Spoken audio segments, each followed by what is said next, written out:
the first thing that I witnessed when I went to Kargil War was this, because I need hardly any chance of finding any survivors.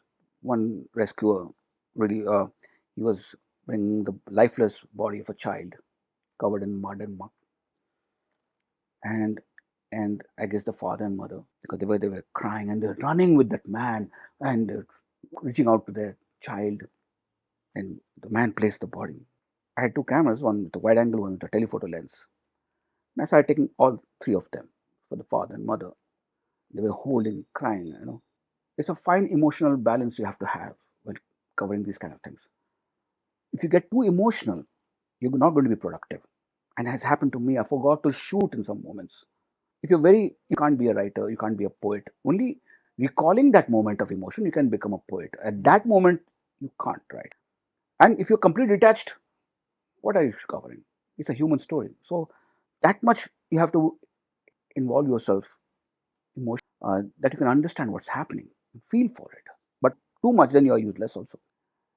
So I like to, not get involved too much, not get too emotionally affected. But this is one of those moments where I was crying internally, where the father was holding the son's hand. Help after he cried, he put his just rested his forehead on his hand, little hand of the child, which was alive. Work playing, and that kid was playing and laughing, and now lying needless. I felt so much of pain for the father, and suddenly I realized it's not about the boy dead. It's how father and mother they're coping with it. This is where my photography, my story, my technical settings, my composition was dictated by my emotion. That's why you have to connect your heart and mind in this. And I realized the story is not about the boy; it's about the father. Immediately, I moved to telephoto.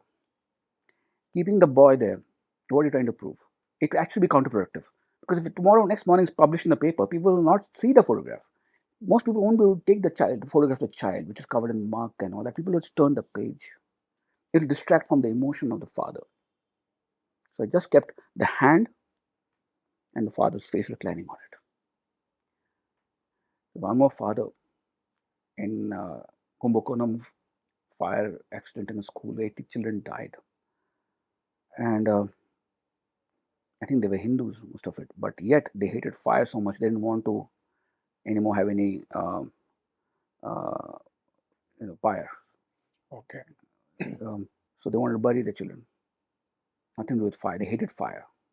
I was covering in one of the burial grounds, and this boy must be 5 or 6 years old, wrapped in white cloth, being placed in that uh, grave.